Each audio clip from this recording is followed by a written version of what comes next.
Hello everyone, welcome to my channel mechanical engineering insights. तो आपने देखा ही होगा कि हम लोग अभी रेलवे जनरल साइंस की एक 1+1 चैप्टर टाइप सीरीज़ कर रहे हैं, जिसमें कि हर एक क्लास में हर एक चैप्टर को हम पूरा कंप्लीट कर रहे हैं। उसके साथ उसका जो भी MCQs एंड PYQs वगैरह है उसको भी ख़त्म कर रहे हैं।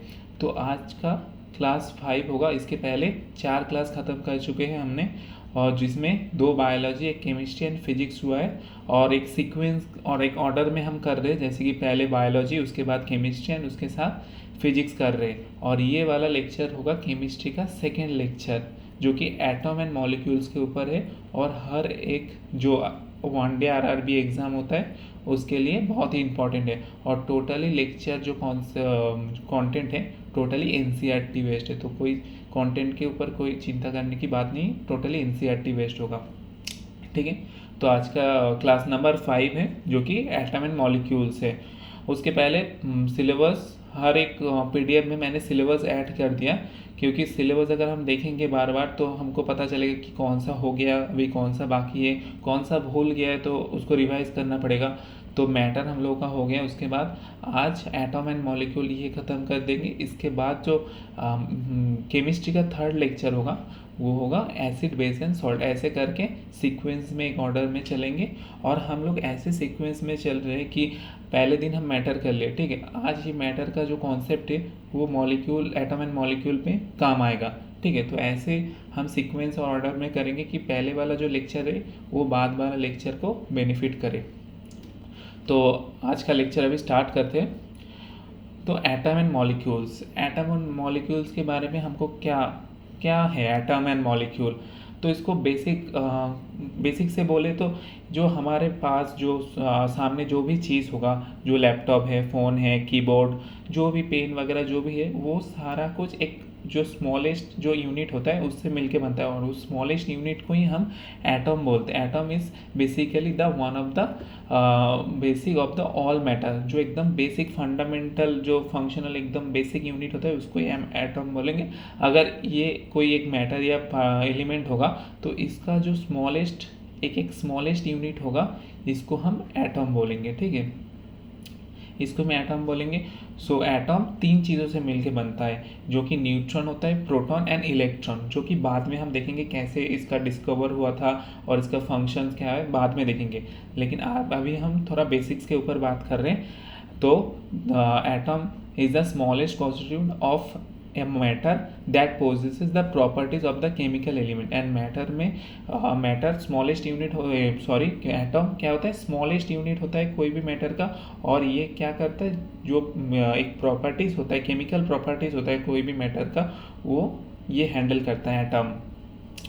इसके बाद मॉलिक्यूल क्या होता है, अगर एक और एक, दो और दो से ज़्यादा, यहाँ पर क्या दिखाई दे रहा है कि बहुत millions of hundreds of atom एक दूसरे से मिलके क्या बनाता है, मॉलिक्यूल बनाता है। अगर ग्रुप ऑफ 2 और मोर atoms chemically bounded together called क्या होता है, मॉलिक्यूल।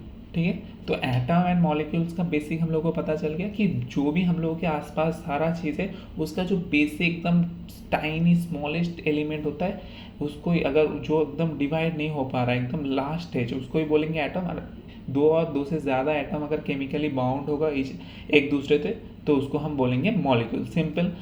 तो इसको अगर देखेंगे कि एटम को डिस्कवर कौन किया था, तो इसको देखने से पहले तो हिस्ट्री देखना पड़ेगा। हिस्ट्री में क्या है, पहले तो एक इंडियन फिलोसोफर जो कि है महर्षि कनाद, जिसने फर्स्ट एटम को इंट्रोड्यूस किया था।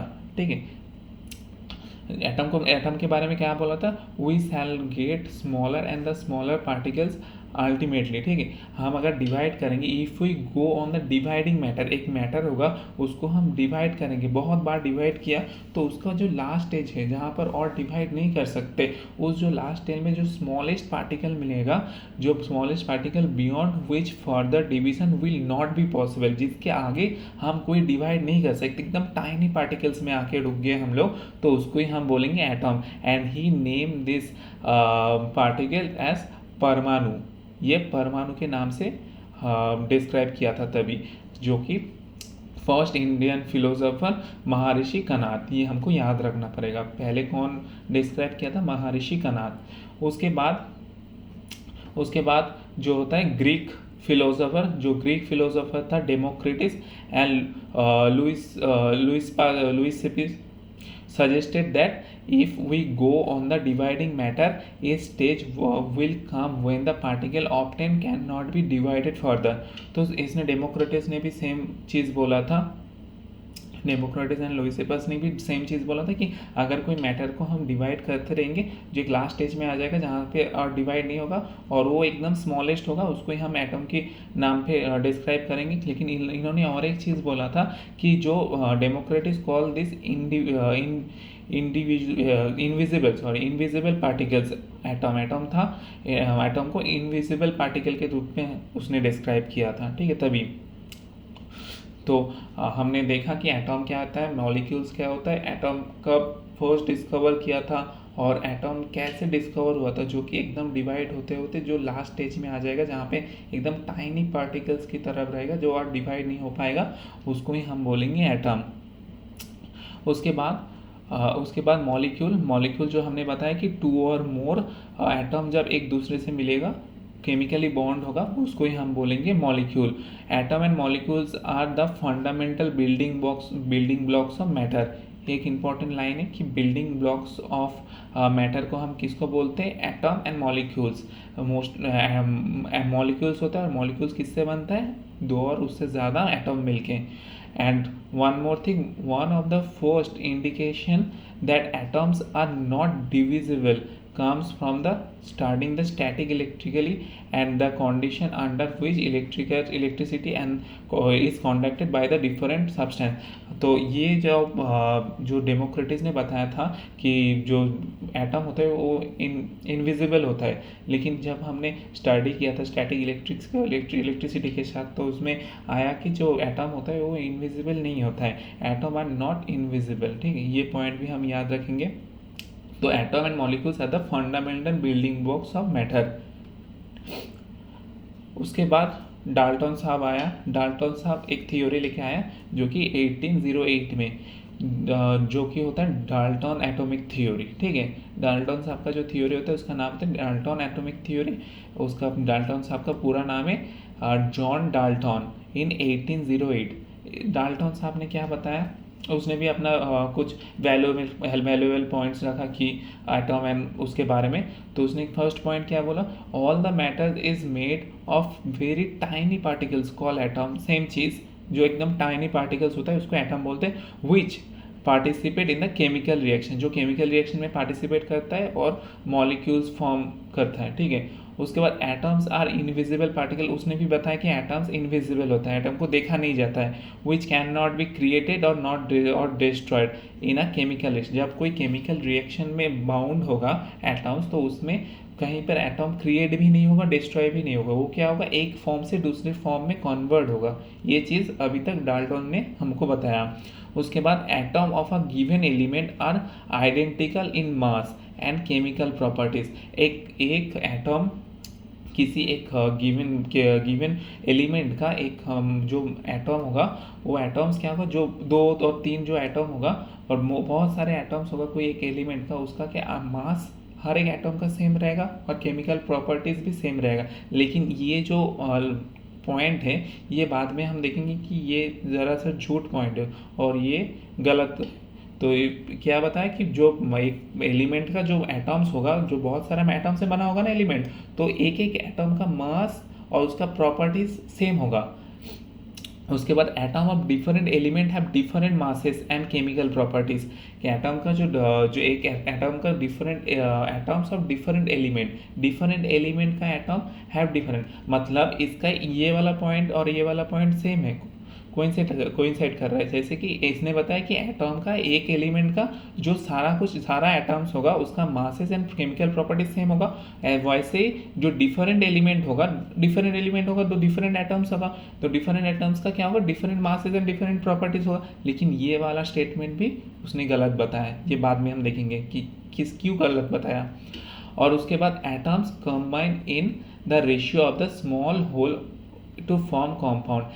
हर एक एटम जब फॉर्म होता है, कंपाउंड फॉर्म करता है, तो वो एक रेशियो में एक फॉर्म करता है, ठीक है। And the relative number and the kind of atom are consist in a given compound. एक कॉम्पाउंड में एक नंबर और एक एटम कॉन्सिस्ट होता है जो कि एक रेशियो में कॉम्बाइन होता है, ठीक है।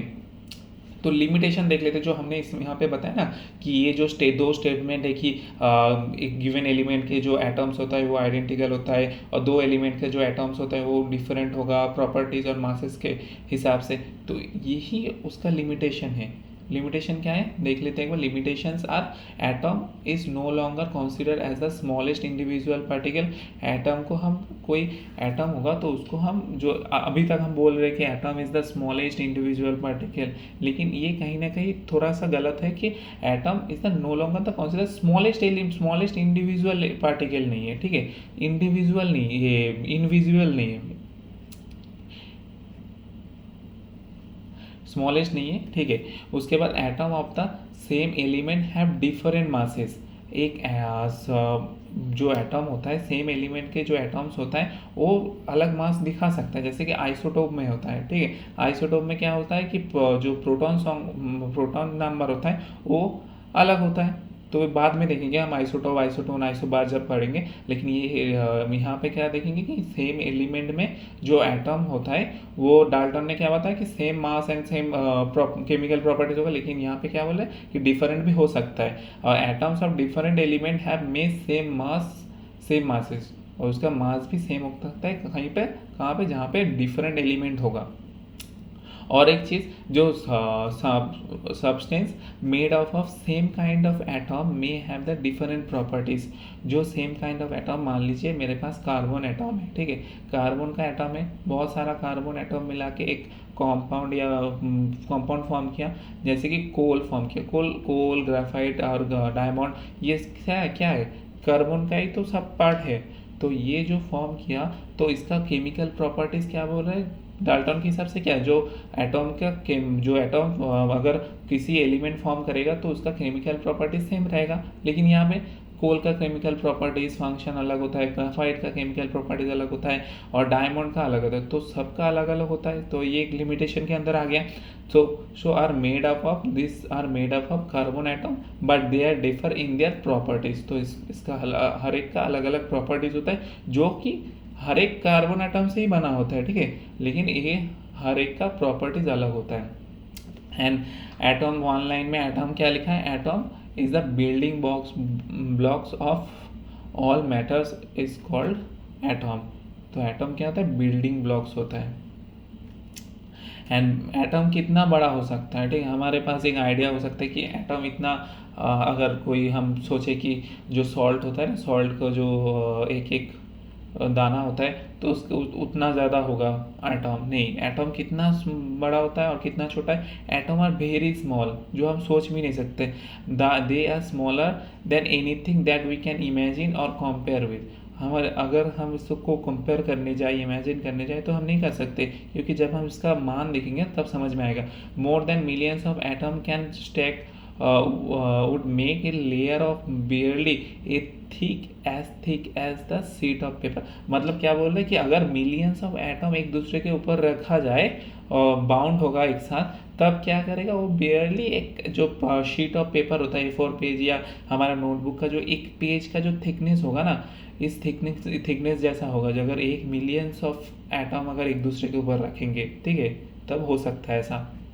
और इसका जो एटॉमिक रेडियस होता है वो कितना होता है 1/10⁹ मीटर, मतलब 1 नैनोमीटर, ठीक है।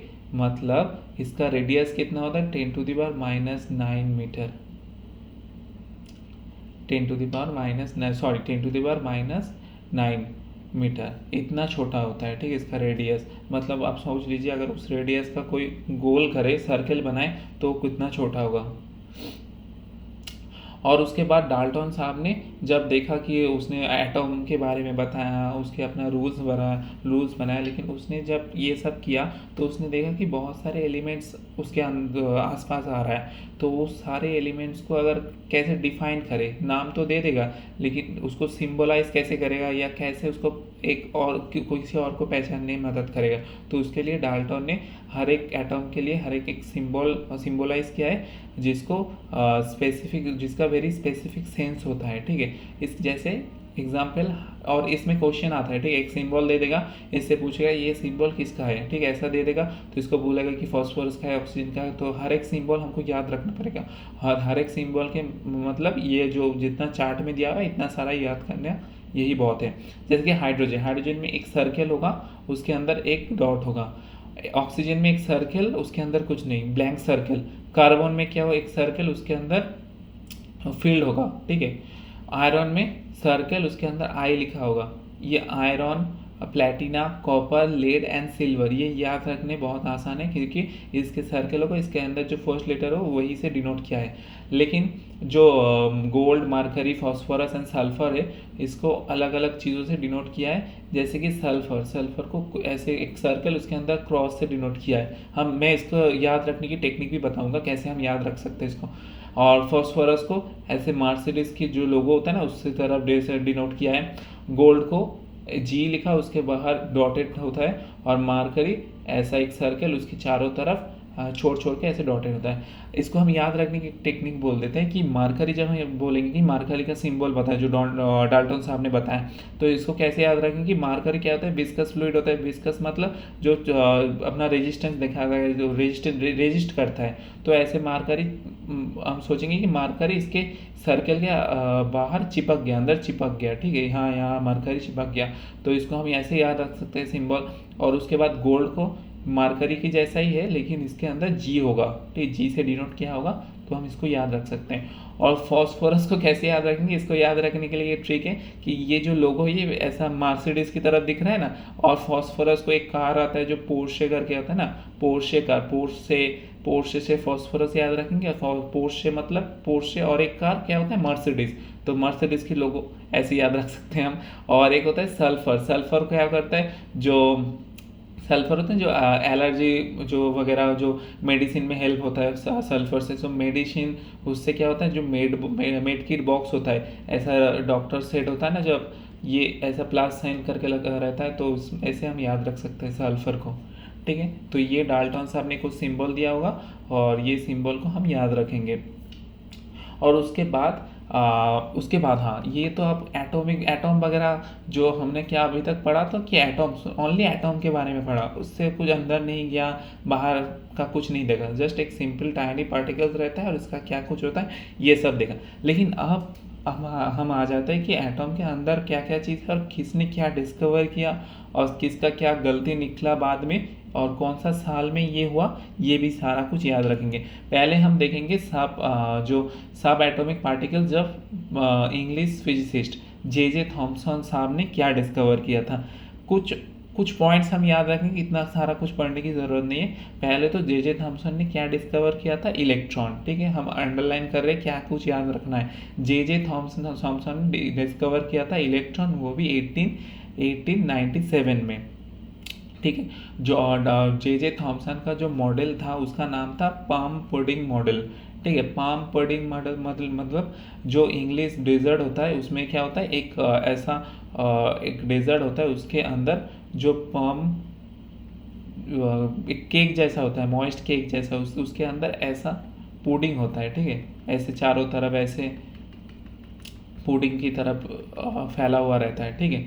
तो ऐसा उसने इसी नाम पे उसका मॉडल का जो नाम था, एटॉम का जो मॉडल हो, एटॉम जैसे डिस्क्राइब कर रहा है उसको बोल रहे हैं कि पाम पुडिंग, मतलब जो इसका बोलने का मतलब है कि इसका जो एक एटॉम है, एटॉम के अंदर हम देखेंगे, एटॉम के अंदर हर तरफ पॉजिटिव चार्जेस है, ठीक है, हर तरफ पॉजिटिव चार्जेस हैं, और उसके अंदर कहीं कहीं पर नेगेटिव चार्जेस, कहीं कहीं पर नेगेटिव आयंस है, ठीक है, कहीं कहीं पर नेगेटिव आयंस है।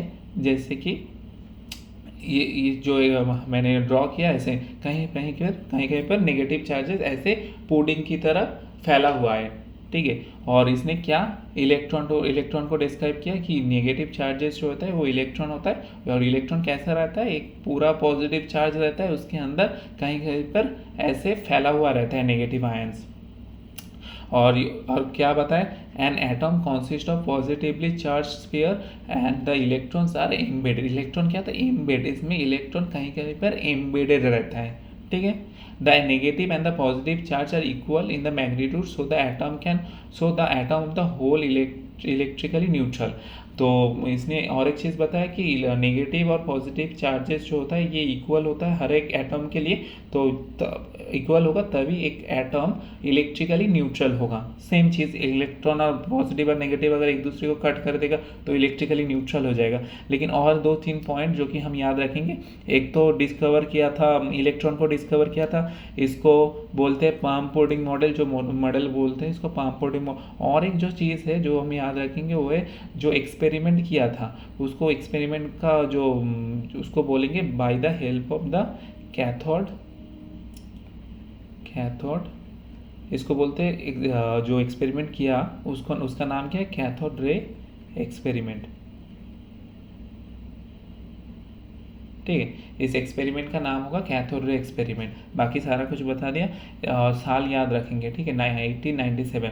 और उसके बाद आया रदरफोर्ड ने ना रदरफोर्ड गोल्ड फॉयल एक्सपेरिमेंट लेके आया उसके बाद, और ये इसका साल जो है वो है 1911। इसके बहुत साल बाद रदरफोर्ड साहब आया। रदरफोर्ड साहब क्या बोल रहे हैं कि नहीं, जो जे थॉमसन ने बताया वो पूरा गलत है, गलत चीज़ बोला है। तो उसने कैसे प्रूव किया कि ये गलत बात बताया, तो जे थॉमसन ने क्या बताया कि एक वो एटम होता है उसके अंदर हर एक जगह पे पॉजिटिवली आयन होता है और कहीं कहीं पर नेगेटिव चार्जेस ऐसे एम्बेडेड रहता है। लेकिन जे रदरफोर्ड साहब आया 1911 में, उसने क्या बताया, नहीं ऐसा नहीं होता। मैं एक्सपेरिमेंट करता हूँ जहाँ पर क्या होता है, एक गोल्ड फॉयल एक्सपेरिमेंट होता है जहाँ पर जो अल्फा पार्टिकल ऐसे अल्फा पार्टिकल से एक गोल्ड फॉयल के ऊपर स्ट्राइक करता है और चारों तरफ एक एक डिटेक्टर लगा हुआ रहता है। ठीक है, तो इसमें एक सोर्स रहता है, सोर्स से अल्फा पार्टिकल जो होता है वो एक गोल्ड फॉयल के ऊपर स्ट्राइक करता है। तो स्ट्राइक करने के बाद क्या देखने को मिलता है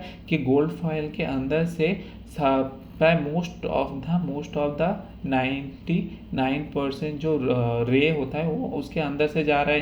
कोई कोई थोड़ा सा डिफ्लेक्ट करके इधर उधर जा रहा है, लेकिन most of the rays are passing through. ठीक है, लेकिन ऐसा कुछ 1% ऐसा कुछ रेज होगा जो यहाँ पे डिफ्लेक्ट होके यहाँ पे रेजिस्ट होके डिफ्लेक्ट होके पीछे की ओर आ रहा है। तो यहाँ से रदरफोर्ड ने क्या एक्सपेरिमेंट क्या किया, जो इसने ऐसे बताया कि जो अल्फा रे होता है वो क्या होता है, पॉजिटिवली चार्ज होता है। तो पॉजिटिव चार्ज अगर पॉजिटिव कहीं पर करेगा, टक्कर मारेगा, तभी वो रिफ्लेक्ट होके वापस आएगा। तो रदरफोर्ड ने ये कंक्लूजन में आया कि जो जे थॉमसन ने बताया कि हर एक जगह पे पॉजिटिव चार्ज होता है और नेगेटिव कहीं कहीं पे होता है, लेकिन ऐसा नहीं होता। पॉजिटिव चार्ज सिर्फ सेंटर पे कहीं पर होता है और एक ही जगह पे कॉन्सिस्ट रहता है। ठीक है, हर एक जैसा ऐसा नहीं हर एक जगह फैला हुआ रहता है। तो एक सेंटर पे होता है और बाकी हर एक जगह पे इलेक्ट्रॉन ऐसे फैले रहते हैं। और पॉजिटिव चार्ज सिर्फ सेंटर में एक ही जगह पे बहुत छोटे अमाउंट की जगह पे कॉन्सिस्ट रहता है, ऑक्यूपाइंग रहता है एक छोटे जगह पे। तो ये एक्सपेरिमेंट ने उसने ये बताया कि प्रोटॉन के बारे में, कि प्रोटॉन पॉजिटिव चार्ज। ठीक है, प्रोटॉन पॉजिटिव चार्ज, जो प्रोटॉन कहाँ पर रहता है और प्रोटॉन के जो फीचर्स है वो उसने प्रोटॉन को डिस्क्राइब किया। जे थॉमसन ने तो पहले ही इलेक्ट्रॉन के बारे में बताया था, प्रोटॉन के बारे में उतना कुछ उसने ध्यान नहीं था, ऐसे ही बोल दिया कि पॉजिटिव चार्ज हाँ वहाँ रहता है, हर जगह रहता है। ठीक है, तो इसने रदरफोर्ड ने क्या डिस्क्राइब किया था, क्या उसने क्या बताया आपने, प्रोटॉन के बारे में बताया। ठीक है, तो ये रदरफोर्ड का जो मॉडल है तो ये है जहाँ पे प्रोटॉन है पॉजिटिव चार्ज जो सेंटर की तरफ एक एम्बेडेड होता है और बाकी जो इलेक्ट्रॉन्स होते हैं और हर जगह ऐसे फैला रहता है। ठीक है, लेकिन रदरफोर्ड का एक जो मेन पॉइंट है कि रदरफोर्ड ने उस जो बोल तो दिया कि एटम ऐसा फैला रहता है और ये पॉजिटिव चार्ज सेंटर की तरफ रहता है, लेकिन रदरफोर्ड ने एक चीज़ नहीं बताया, वो क्या है, वो एटम की स्टेबिलिटी के बारे में बताया। रदरफोर्ड कांट एक्सप्लेन, लिख देते can't explain the atom stability. इसने एटम की स्टेबिलिटी के बारे में कुछ नहीं बताया। ठीक है, तो there are positive charges in the centre, यही जो मैंने बताया अभी स्टोरी करके वही लिखा है। ठीक है, एक बार देख लेना। और इतना ही सारा कुछ हमने अभी तक रदरफोर्ड के बारे में देखा है। और रदरफोर्ड एटम मोस्टली हाँ, और क्या, और रदरफोर्ड ने एक और चीज़ बताया कि जे थॉमसन ने क्या बताया, पूरा पॉजिटिवली चार्ज होता है, लेकिन रदरफोर्ड ने गोल्ड फॉइल एक्सपेरिमेंट से ये बताया कि पूरा का पूरा ही मोस्टली एम्प्टी रहता है, बीच में कहीं पर एक सेंटर में पॉजिटिव चार्ज रहता है और इलेक्ट्रॉन कहीं पर किसी किसी जगह पे एम्बेडेड रहता है, ठीक है। और जो सेंटर होता है, सेंटर को हम क्या बोलेंगे, जो जहाँ पे पॉजिटिव चार्ज रहता है उसको हम न्यूक्लियस बोलेंगे, ठीक है। और न्यूक्लियस को क्यों इन दोनों चीज़ों से मिलके बनता है, एक तो होता है प्रोटॉन और एक होता है न्यूट्रॉन, दो चीज़ों से मिलके न्यूक्लियस बनता है। उसके बाद न्यूट्रॉन के बारे में बताया। अभी जो दो लोगों ने बताया, रदरफोर्ड और जे थॉमसन, वो लोग अभी जस्ट प्रोटॉन के बारे में एंड इलेक्ट्रॉन के बारे में, ये दोनों के बारे में बता के छोड़ दिए, लेकिन अभी तक कोई न्यूट्रॉन के बारे में नहीं बताया। क्यों बता पाएगा, क्यों? न्यूट्रॉन हमको क्या बताया, न्यूट्रॉन न्यूट्रल है, ठीक है, इसका कोई चार्जेस नहीं है। इसका चार्जेस नहीं है, इसलिए क्या हो रहा है कि ये कोई इसको ढूंढ ही नहीं पा रहा है। जो रदरफोर्ड ने अपना एक्सपेरिमेंट किया अल्फा पार्टिकल से, तो उसने क्या देखा कि अल्फा पार्टिकल पॉजिटिव चार्ज होता है, तो पॉजिटिव चार्ज पे ऊपर अटैक किया और वो रिफ्लेक्ट होके वापस आ गया, तो इसमें तो पॉजिटिव चार्ज है, और कहीं कहीं पर नेगेटिव चार्ज। तो जे थॉमसन ने पहले बताया कि नेगेटिव चार्ज तो पहले से ही था और पॉजिटिव चार्ज सेंटर में था, तो इस दोनों चार्ज के अलावा कहीं तो और चार्ज नहीं है, क्योंकि पॉजिटिव और नेगेटिव दोनों एक दूसरे को रिपल्स करके क्या कर रहे थे, इलेक्ट्रिकली न्यूट्रल कर रहा था। तो यहाँ पे न्यूट्रॉन का तो कोई साइन ही नहीं था, कैसे पता करेगा कि न्यूट्रॉन है। तब एक साइंटिस्ट आया जेम्स चार्डविक, इसने क्या बताया कि 1932 में इसने बताया नहीं, और एक चीज़ होता है जिसको हम बोलेंगे न्यूट्रॉन, जो कि न्यूक्लियस के अंदर रहता है और ये कोई चार्ज, इसका चार्ज नहीं होता, अनचार्ज होता है, ठीक है। इसलिए ये अभी इतना साल लग गया, ये रदरफोर्ड ने कब किया था, 1911 से 1932, अब 20-21 साल तक कहीं पर पता नहीं चला कि न्यूट्रॉन भी होता है उसके अंदर, न्यूक्लियस के अंदर।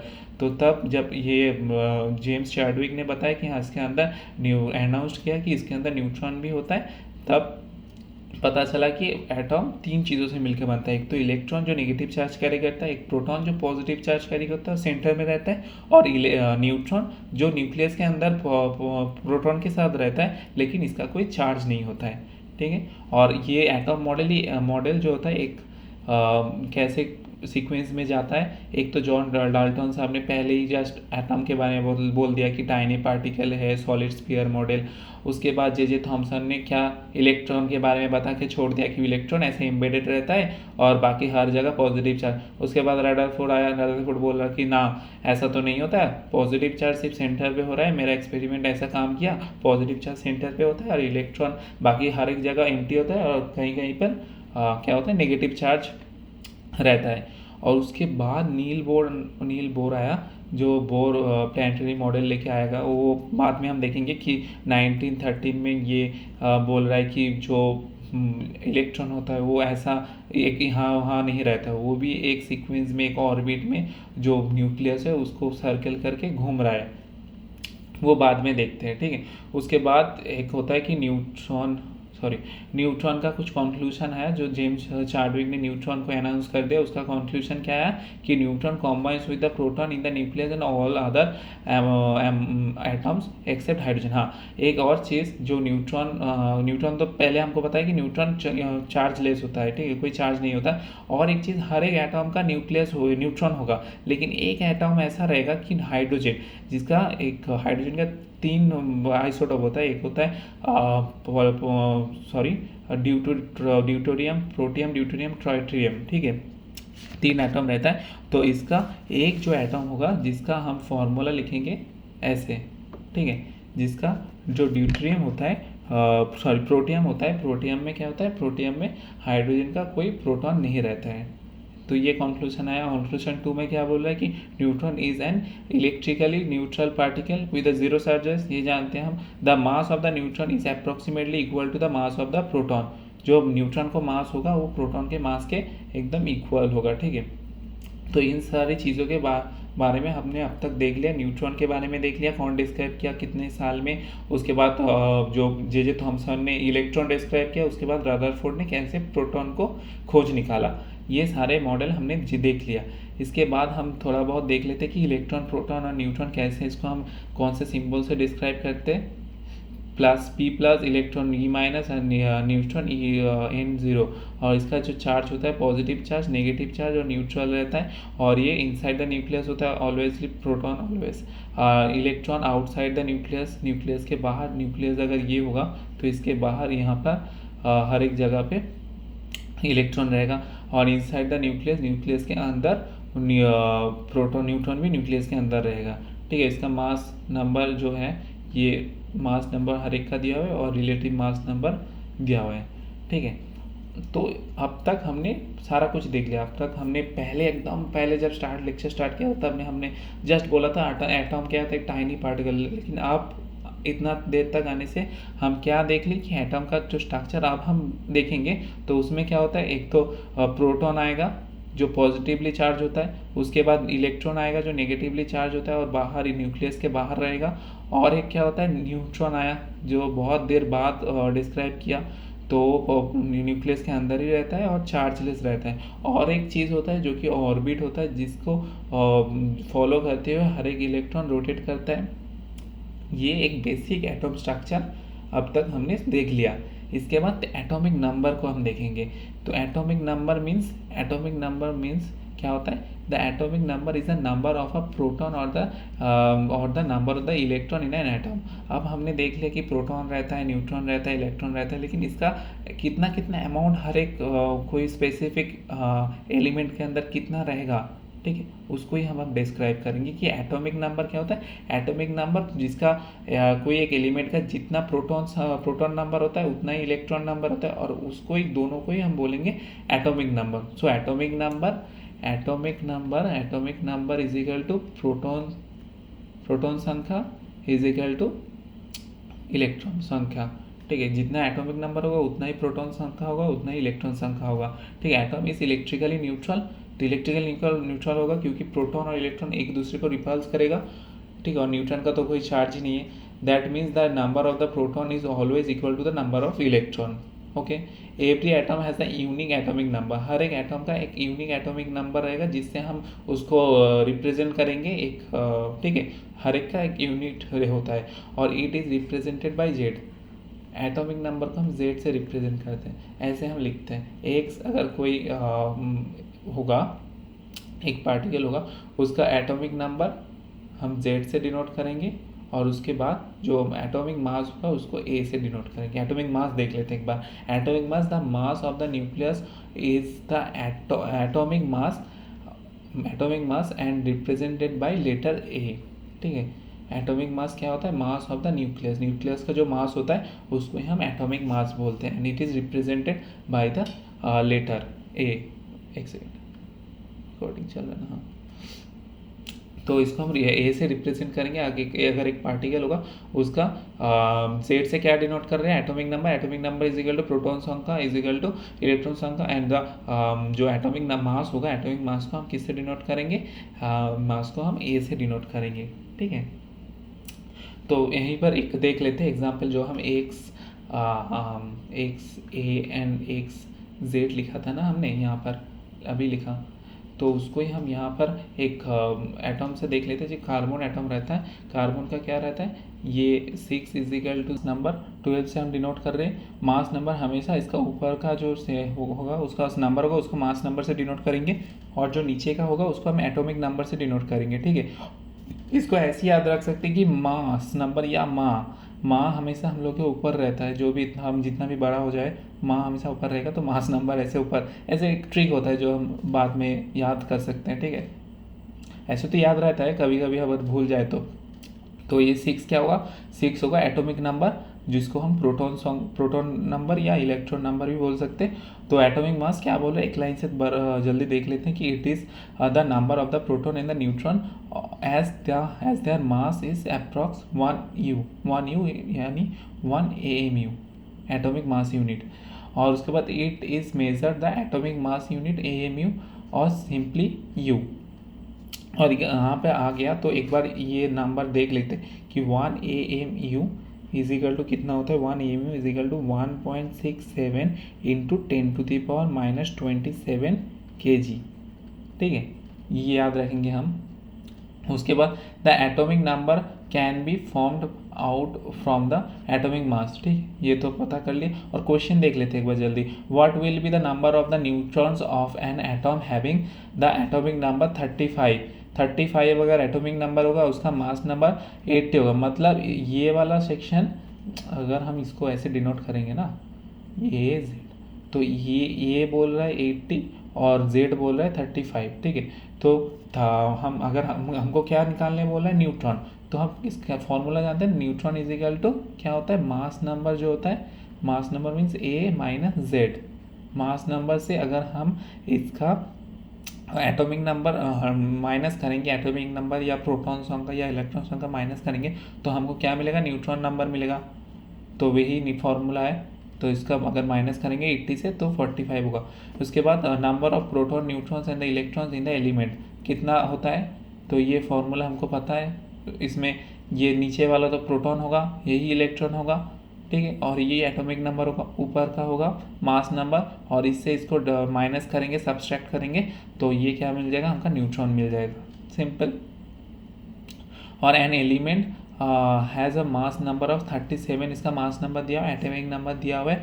फाइंड द प्रोटॉन संख्या, प्रोटॉन नंबर अगर चाह तो एक ट्रिक दे दिया, ठीक है, इसने मास नंबर बता दिया, तो हम अगर जल्दबाजी करें और इसको इससे माइनस कर दिया तो नहीं होगा, 70 नहीं होगा। क्या बताया, atomic number is equal to proton number is equal to electron number, ठीक है, तो इसका 70 नहीं होगा। तो ये कुछ MCQs और है। Who discover the electron, electron किसने डिस्कवर किया था, जे थॉमसन ने। Which of the following is responsible for the mass of an atom, atom का मास के लिए कौन है, जो पॉजिटिव चार्ज होता है ना, तो इसका मास के लिए कौन कौन होता है, प्लस जो होता है और न्यूट्रॉन एंड प्रोटॉन दोनों होता है। और इसमें जो अकॉर्डिंग टू द रिएक्शन इसका इसका मान क्या होगा, अगर इसका दोनों का एक साथ कॉम्बाइन करके केमिकल बॉन्ड कर रहा है, तो इसका 10 ग्राम होगा, 5.5 होगा, इसको माइनस करेंगे तो 4.4 कम हो जाएगा। उसके बाद जो है और 3 चीज़ अगर पहले हम बताया ना, जो डाल्टन ने बताया उसका कुछ लिमिटेशन था, तब देखे थे हमने आइसोडोप, आइसोबार, आइसोटोन, तो बोला था कि बाद में आके हम बार बोलेंगे, तो वो चीज़ अब आएगा कि आइसोटोप क्या होता है, आइसोबार क्या होता है, आइसोटोन क्या होता है। 3 चीज़ सिंपल हम बता देते हैं। आइसोटोप जब हम देखेंगे आइसोटोप वर्ड, तब हम देखेंगे पी से हम याद रखेंगे प्रोटॉन। प्रोटॉन नंबर अगर दो एलिमेंट का प्रोटॉन नंबर अगर सेम हो गया, तो उसको हम एक दूसरे को हम बोलेंगे एक दूसरे का आइसोटोप है, ठीक है। If the number of the proton are same in the element is called isotope. Simple, इसका एग्जांपल देख लेते हैं। एग्जाम्पल से ज़्यादा अच्छा याद रहेगा। ये जो प्रोटियम हमने बताया कि प्रोटियम इससे इसको माइनस करेंगे तो क्या है, 0 आ जाए, 0 आ रहा है तो क्या होगा, न्यूट्रॉन संख्या 0 हो रहा है। तो ये सब पढ़ चुके हम लोगों ने। तो आइसोटोप का एग्जाम्पल होगा कि आइसोटोप मीन्स प्रोटॉन, प्रोटॉन मतलब नीचे जो होता है, ठीक है, ये 1 प्रोटियम। हाइड्रोजन का 3 आइसोटोप होता है, एक होता है protium, deuterium and tritium. Protium का 1H1, 1H2, 1H3, लेकिन जिसका जो एटॉमिक नंबर है वो हर एक का सेम है, लेकिन मास नंबर अलग है। तो एटॉमिक नंबर सेम हो तो क्या बोलते हैं उसको, atomic number same is equal to proton same is equal to electron same. तो प्रोटॉन से हम याद रखेंगे P, तो आइसोटोप मीन्स जिसका प्रोटॉन नंबर सेम होगा। उसके बाद आइसोबार, आइसोबार मीन्स जिसका मास नंबर सेम होगा, ठीक है। मास नंबर मीन्स जो हम ऊपर लिखते हैं, ठीक है, इसको मास नंबर बोलते हैं, इसको मास नंबर बोलते हैं। जैसे कि एक आइसोटोप होता है आर्गन का, पोटेशियम का एंड कैल्शियम का, जो आर्गन 80, आर्गन 40, 18 एंड कैल्शियम ये सारा एक दूसरे का आइसोबार होता है। मतलब इसका भले इसका जो एटॉमिक नंबर इलेक्ट्रॉन प्रोटॉन अलग हो, लेकिन इसका जो मास नंबर हर एक का सेम है। मास नंबर मीन्स जो न्यूट्रॉन प्लस प्रोटॉन जो न्यूक्लियस के अंदर होता है ना, न्यूक्लियस प्लस प्रोटॉन, इसको ही तो हम मास नंबर बोल रहे थे। जो यहाँ पे MCQ किया कि मास नंबर किसके ऊपर डिपेंड कर रहा है, न्यूट्रॉन प्लस प्रोटॉन। तो इसका अगर न्यूट्रॉन प्लस प्रोटॉन सेम होगा, इसका न्यूट्रॉन प्लस प्रोटॉन सेम होगा, इसका न्यूट्रॉन प्लस प्रोटॉन सेम होगा, तो इसको हम बोलेंगे आइसोबार। और सिमिलरली आइसोटोन क्या होता है, आइसोटोन N से हम याद रखेंगे कि न्यूट्रॉन नंबर।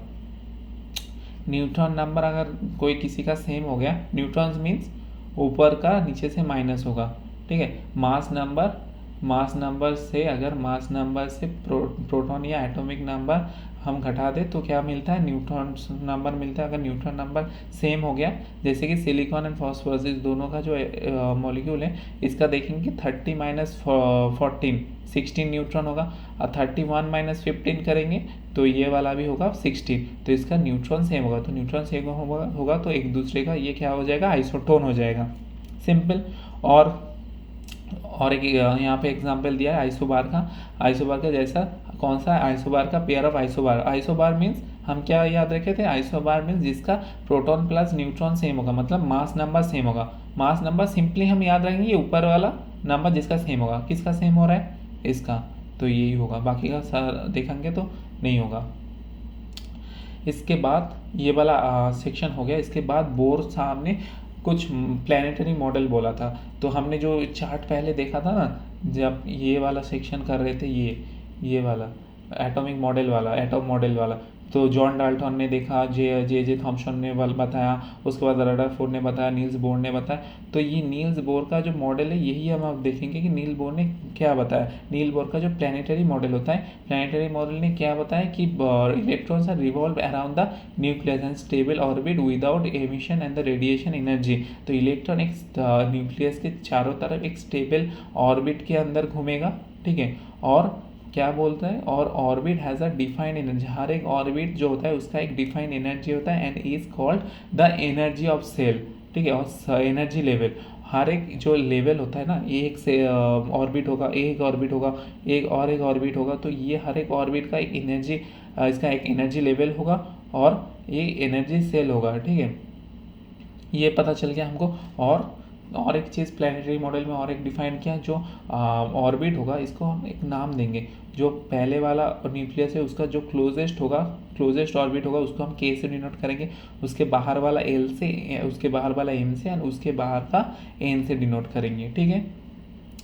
तो when the electron is in the lowest energy level it is said that to be the ground state. जब कोई इलेक्ट्रॉन अपना लोएस्ट एनर्जी लेवल पे, लोएस्ट एनर्जी लेवल कौन सा होगा, जो इलेक्ट्रॉन के पास वाला जो जितना होगा वो लोएस्ट एनर्जी लेवल पर होगा, तो जितना उसमें होगा वो क्या कहेंगे, उसको ग्राउंड स्टेट में है अभी। उसके बाद डिस्ट्रीब्यूशन ऑफ इलेक्ट्रॉन, ये देखेंगे कि distribution of electron, bore and Borelli की जो स्कीम बताया था उसमें रिप्रेजेंटेड द 1921 में जो इलेक्ट्रॉन कैसे डिस्ट्रीब्यूट होता है, ठीक है। इलेक्ट्रॉन डिस्ट्रीब्यूशन आप देखेंगे, इलेक्ट्रॉन बोल रहे हैं ना हम, इलेक्ट्रॉन न्यूक्लियस के चारों तरफ एक ऑर्बिट में घूमेगा, ऑर्बिट का कोई अलग अलग ऑर्बिट का एनर्जी लेवल अलग होगा, तो इलेक्ट्रॉन किस ऑर्डर में एक ऑर्बिट में रहेगा उसका एक ऑर्डर होता है, जो कि हम रिप्रेजेंट करते हैं क्या, 2n स्क्वायर से हम डिनोट करेंगे, ठीक है। 2n स्क्वायर से हम डिनोट करेंगे, जैसे कि 2n स्क्वायर, ये फॉर्मूला, n मीन्स नाम जो सेल को हम डिनोट कर रहे हैं, जिस सेल पे है। अगर मान लीजिए कोई एक इलेक्ट्रॉन फर्स्ट सेल पे है तो इसका n का वैल्यू 1 होगा, तो इसका जो नंबर ऑफ जो इलेक्ट्रॉन जो विन्यास होगा उसको हम क्या कहेंगे, 2 × 1 स्क्वायर। तो इसका कितना इलेक्ट्रॉन होगा, 2 इलेक्ट्रॉन, और 2 इलेक्ट्रॉन फर्स्ट सेल में, मतलब के सेल में होगा, ठीक है। ऐसे ही इसको डिस्क्राइब किया। और यहाँ पे जो एनर्जी लेवल यहाँ पे बताया था वही जो न्यूक्लियस होगा उसके बाद का जो होगा, जिसमें 2 इलेक्ट्रॉन होगा, उसके बाद 8 इलेक्ट्रॉन जो कि सेकेंड एनर्जी लेवल, उसके बाद थर्ड एनर्जी लेवल, उसके बाद फोर्थ एनर्जी लेवल में 32 इलेक्ट्रॉन्स रहता है, ठीक। तो फर्स्ट जो outermost shell can have the maximum 8 electron. हर एक सेल जो होता है उसका जो आउटर मोस्ट होता है एटम का, आउटर मोस्ट में हाईएस्ट 8 इलेक्ट्रॉन रह सकता है, ठीक है, होल्ड कर सकता है। और एक एटम हमेशा चाहेगा कि उसके लास्ट सेल में 8 इलेक्ट्रॉन हमेशा रहे, ठीक। इसके लिए हर एक एटम क्या करता है, एक रूल फॉलो करते हैं, उसको ही हम बोलते हैं ऑक्टेव रूल, ठीक है। जब हम केमिकल बॉन्डिंग करेंगे ना, इसके बाद वाला जो एटम, इसके बाद ही कर लेंगे, ठीक है, केमिकल बॉन्डिंग तब समझ में आ जाएगा। तो केमिकल बॉन्डिंग जब करेंगे तो हम देखेंगे कि एटम कैसे अपना ऑक्टेव फॉलो करने के लिए, अपना स्टेबिलिटी इंक्रीज करने के लिए कैसे अपने लास्ट सेल में 8 इलेक्ट्रॉन कर सकता है, इलेक्ट्रॉन डोनेट या गिव करके, तो वो स्टेबिलिटी में आएगा। तो ये वाला सेक्शन हम कर लेंगे। उसके बाद हीलियम जो नेचुरल गैसेस हम मिलता है नेचर में, helium, neon, argon, krypton, xenon, इसका जो एटॉमिक जो स्ट्रक्चर होगा, जो जिस तरफ एटम इलेक्ट्रॉन जो डिस्ट्रीब्यूशन होगा वो क्या होगा, हीलियम का कितने इलेक्ट्रॉन है, 2 इलेक्ट्रॉन, और 2 इलेक्ट्रॉन पहले के सेल में होगा, उसके बाद जो नियॉन होगा उसका 2 8 ऐसे करके। तो इसमें देख रहे हैं कि हमेशा 8 इलेक्ट्रॉन लास्ट में रहेगा, एक सेल में 8 इलेक्ट्रॉन रहेगा, और ये हमेशा क्या फॉलो करेगा, इसको निकालने का क्या फॉर्मूला बताया कि 2n²। अगर हम इसको बोलेंगे कि आर्गन का जो इलेक्ट्रॉन कितना इलेक्ट्रॉन है उसका बताओ, तो आर्गन का से कितना है, आर्गन का कितना सेल है, नंबर ऑफ सेल हम बताएं, नंबर ऑफ सेल 3, 2 × 3² मतलब 2 × 9 18। तो आर्गन का एटॉमिक नंबर कितना हो गया, 18 हो गया। ठीक है, ऐसा करके निकालेंगे। उसके बाद केमिकल कॉम्पोजिशन का कोई रूल होता है, जो एटॉम्स एक दूसरे से कंबाइन हो रहा है, केमिकल कॉम्पोजिशन बना रहा है, तो उसका 2 रूल होता है। एक तो होता है जो डिस्क्राइब किया था एंटोनी लवेशियर ने, क्या बताया था, foundation of the chemical sciences and establish the importance of the laws and the chemical combination बताया। और केमिकल कॉम्बिनेशन में 2 लॉ बताया, एक तो होता है लॉ ऑफ कॉन्जर्वेशन और एक होता है लॉ ऑफ कांस्टेंट प्रोपोर्शन। ठीक है, 2 लॉ से हमको पूरा केमिकल कंपोजिशन डिस्क्राइब कर दिया। कि फर्स्ट लॉ में क्या बताया कि जो मासेस होता है, मासेस कभी क्रिएट और कभी डिस्ट्रॉय नहीं हो सकता, हमेशा एक मास से दूसरी मास में कन्वर्ट हो सकता है। ठीक है, ये सिंपल है। कहीं पर क्रिएट और कहीं पर डिस्ट्रॉय नहीं हो रहा है, तो यहाँ पे अगर कैलकुलेट करेंगे, यहाँ कैलकुलेट करेंगे तो सेम ही है, तो एक फॉर्म से दूसरे फॉर्म में कन्वर्ट हो रहा है जस्ट। और जो रेशियो प्रोपोर्शन होगा, रेशियो प्रोपोर्शन मीन्स जो हर एक जो एलिमेंट अगर होगा, मान लीजिए मेरे पास एक एलिमेंट है, ठीक है, वाटर है, वाटर का मॉलिक्यूल में अगर कितना मॉलिक्यूल से वाटर बना, तो इसमें हम बोलेंगे कि 2 हाइड्रोजन मॉलिक्यूल से बना और प्लस एक ऑक्सीजन मॉलिक्यूल से मेरा वाटर बना। लेकिन अगर जब हम इसका मास के हिसाब से काउंट करेंगे, कितना मास का रेशियो होगा, अगर मास ऑफ द रेशियो हम काउंट करेंगे, तो हाइड्रोजन इज टू वाटर का जो मास रेशियो होगा, कितना मास ऑफ हाइड्रोजन कितना मास ऑफ वाटर मिलके वाटर एक यूनिट वाटर बनाता है, तो ये होगा 1:18। अगर 8 होगा ऑक्सीजन तो 1 होगा हाइड्रोजन। ठीक है, simple law of constant proportion हमने पढ़ लिया। उसके बाद थोड़ा बहुत देख लेते हैं, ये वाला सेक्शन हम केमिकल बॉन्डिंग में देखेंगे बेहतरीन से। तो जस्ट एक डिस्क्राइब कर देते कि वैलेंसी क्या होता है। हमने ये वाला सेक्शन देख लिया ना, कैसे एक न्यूक्लियस रहता है, उसके बाहर प्लैनेटरी मॉडल में कैसे इलेक्ट्रॉन्स पहले सेल में 2 होता है, उसके बाद 8 इलेक्ट्रॉन कैसे रहता है, उसका फीचर्स वगैरह।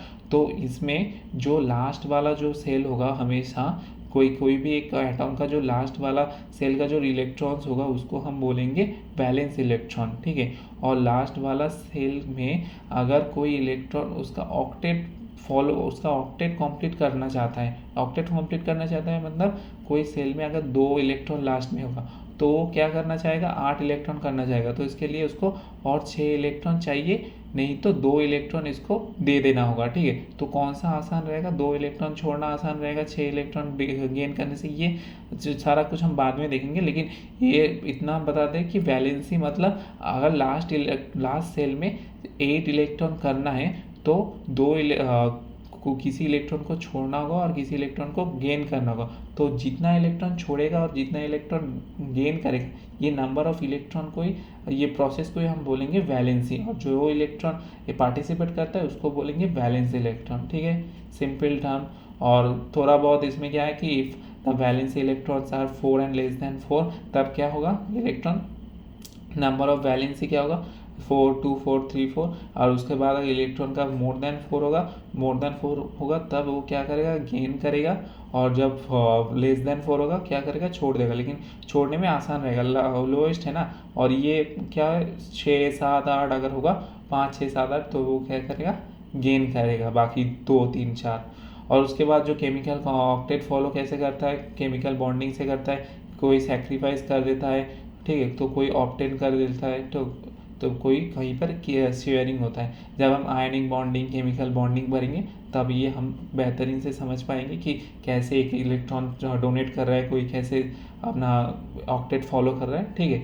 और उसके बाद नोबेल जो गैस होता है, जहाँ पर हम देखेंगे जी जो आइडियल जो सिचुएशन हर एक एटम या हर एक मॉलिक्यूल चाहता है कि ये आइडियल कंडीशन आ जाए हमारे पास, इसके लिए तो सारा कुछ बॉन्डिंग वगैरह होता है। तो ये आइडियल नेचुरली नेचर में एग्जिस्ट करता है, जहाँ पे हीलियम का ये कॉन्फ़िगरेशन रहता है, नियोन का कॉन्फ़िगरेशन, आर्गॉन का, क्रिप्टॉन का, जेनॉन का ये कॉन्फ़िगरेशन रहता है, ठीक है। ये हम लोगों का, उसके बाद वैलेंस एंड वैलेंस इलेक्ट्रॉन हमने देख लिया। उसके बाद हाँ, और एक चीज़ जो सिंबल रहता है, ये जो डॉटेड से हम इलेक्ट्रॉन दिखाई देते हैं यहाँ पे, वैलेंस इलेक्ट्रॉन जो पार्टिसिपेट कर रहा है वैलेंसी में, तो उसको हम वैलेंस इलेक्ट्रॉन बोलते हैं ना। तो वैलेंस इलेक्ट्रॉन को हम एक डॉट से रिप्रेजेंट करते हैं, उसको ही बोलते हैं हम लुईस सिंबल, ये याद रखेंगे आप। ये हम लोगों का हो गया कंप्लीट। और उसके बाद थोड़ा हाँ एमसीक्यू कर लेते हैं थोड़ा बहुत, और थोड़ा होमवर्क रहेगा। तो पहले देख लेते हैं, n is the number of the electron in the shell that can be adjusted. कितना इलेक्ट्रॉन हाईएस्ट हो सकता है, हाईएस्ट हो सकता है कितना, वो एक तो बोला था 8 हो सकता है, लेकिन हाईएस्ट कितना हो सकता है, हाईएस्ट हो सकता है 32। पहले ऐसा रहता है 2 8 8, उसके बाद 18 18 32 32, ठीक है। तो हाईएस्ट कितना हो सकता है 32 होता है। The third shell denoted by, first को के से, एल से, एम से, एन से डिनोट करेंगे, K L M and N से डिनोट करेंगे। तो थर्ड क्या हो गया, एम हो गया। In the third shell the maximum number of electron is, third में कितना होगा, थर्ड में क्या पढ़ा था हमने, थर्ड में एक एग्जाम्पल देखा था ना हमने आर्गॉन का। फर्स्ट में मैक्सिमम 2, उसके बाद एल में इस एल में 8, तो टोटल हो गया 10, और इसमें होगा 8, तो टोटल कितना हो गया थर्ड सेल में टोटल। तो मैक्सिमम नंबर ऑफ, अच्छा सॉरी, इसने बोला है मैक्सिमम नंबर ऑफ इलेक्ट्रॉन कितना हो सकता है, मैक्सिमम होगा 18, ठीक है। उसके बाद the atom number of an element is 13, so the number of the shell, कितना नंबर ऑफ सेल होगा, के में 2 आ जाएगा, एल में आ जाएगा 8, एम में आ जाएगा कितना होगा 10 हो गया, और 3 बाकी है, 3 एम में आ जाएगा। तो इसका 3 सेल लगा, के एल एम। और यहीं पर और एक क्वेश्चन अगर पूछ लिया जाए तो इसका वैलेंसी कितना होगा, वैलेंसी होगा 3।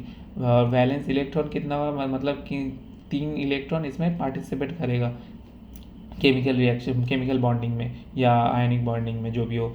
तो उसके बाद fourth level of energy has the maximum number of electrons that can be adjust, कितना होता है फोर्थ लेवल ऑफ एनर्जी में, 32। डायग्राम ने हमने देखा था कि फोर्थ लेवल ऑफ एनर्जी में, यहाँ पर देखा था ना, फोर्थ लेवल ऑफ एनर्जी में, 4 लेवल ऑफ एनर्जी में 32 नंबर ऑफ इलेक्ट्रॉन्स रहता है। उसके बाद what is the 2 number of the cell including the electronic configuration in the carbon, carbon में कितना होता है, कार्बन का एटॉमिक नंबर कितना 6, तो 2 4, के में 2 और 4 होगा एम में, ठीक है, तभी तो 6 हो जाएगा। तो 2 सेल में कंप्लीट हो गया। The number of the electron present in the outermost shell is called, outermost shell का जो इलेक्ट्रॉन होता है जो पार्टिसिपेट करता है वैलेंसी में, वो क्या होता है, valence electron. The maximum number of electron that can remain in the outermost shell, कितना आउटरमोस्ट सेल में रिमेन होता है 8, जो ऑक्टेट रूल फॉलो करते हैं ना, ऑक्टेट रूल फॉलो करने की कोशिश कर रहे हैं हर एक एटॉम। तो इसमें और थोड़ा बहुत PYQs है, आप लोग देख लेना, ठीक है। और 2 चीज़ हम एक बार बता देते हैं यहीं पर। एक तो होता है, एक मोल हमने बता दिया, एमयू बता दिया, और एक होता है एवोग्रेडो नंबर, एवोग्रेडो नंबर कितना होता है 6.023 इंटू 10⁻23, और इसको ही हम बोलते हैं 1 मोल। तो एक मोल में कितना एटॉम रहता है, इतना, ठीक है, इतना एटॉम। तो ये हो गया 1 AMU बता दिया, 1 AMU is equal to 1.67 into 10⁻27 kg, ये हमेशा याद रखना होगा, ठीक है। और 2 चार्जेस के बारे में बात कर रहे थे कि एक अगर प्रोटॉन हुआ तो मास of the proton, sorry charges नहीं, मास ऑफ द प्रोटॉन अगर आ गया, मास ऑफ प्रोटॉन कितना होगा, mass of proton is equal to 1.67 into 10⁻, same होगा 1.67 इंटू 10⁻27 kg। और एक चीज़ मास ऑफ इलेक्ट्रॉन अगर आया तो मास ऑफ इलेक्ट्रॉन होगा ये 9.1 इंटू 10⁻31 kg। तो इलेक्ट्रॉन का मास प्रोटॉन से बहुत ज़्यादा कम होता है, तो इसका इसलिए नेग्लिजिबल होता है ना। तो हम लोग बताए कि जो मास होता है, मास नंबर, वो किससे कैलकुलेट करते हैं, प्रोटॉन और न्यूट्रॉन से कैलकुलेट करते हैं। तो इलेक्ट्रॉन का मास देख रहे हैं कि बहुत कम होता है, 9.1 इंटू 10⁻31 यहाँ पे, और इसमें क्या होता है 27। तो इतना, और न्यूट्रॉन का भी सेम होगा, इसका और न्यूट्रॉन का सेम होगा। तो आज का लेक्चर यहीं ख़त्म करते हैं, थोड़ा लंबा हो गया, कोई नहीं। हाँ, तो थैंक यू सो मच। तो आज का पूरा एटम हमने कवर कर लिया। अच्छा ही गया आज का लेक्चर। तो कैसा लगा बताना, कहीं पर कोई डाउट वगैरह हो, और जो ये 2 सेक्शन हमने नहीं किया तो ये कर लेना। PDF हम टेलीग्राम ग्रुप में सेंड कर देंगे। और ये केमिस्ट्री का सेकेंड लेक्चर रहा, इसके बाद आएगा फिजिक्स का, शायद हाँ फिजिक्स का आएगा, तो फिजिक्स का इसके बाद आएगा। तो फिजिक्स लेक्चर ये डेली कंटिन्यू रहेगा सीरीज़, होपफुली कोई दिक्कत ना हो तो डेली कंटिन्यू रहेगा। तो डेली कंटिन्यू रहा तो ऐसे करके 30 डेज में हम लोगों का पूरा साइंस क्या होगा, कंप्लीट हो जाएगा, पूरा कंप्लीट रिवीजन हो जाएगा, एकदम नोट्स वगैरह सब मिल जाएगा। अगर हो सका तो ठीक है, 1-2 दिन का इधर उधर हो सकता है, लेकिन ठीक है। तो ये टेलीग्राम ग्रुप को ज्वाइन कर लेना, PDF लेक्चर अपलोड के बाद ही मिल जाएगा, ठीक है। Thank you so much. Class number 5 हो गया, उसके बाद 6 होगा, फिर कल मिलते हैं, बाय।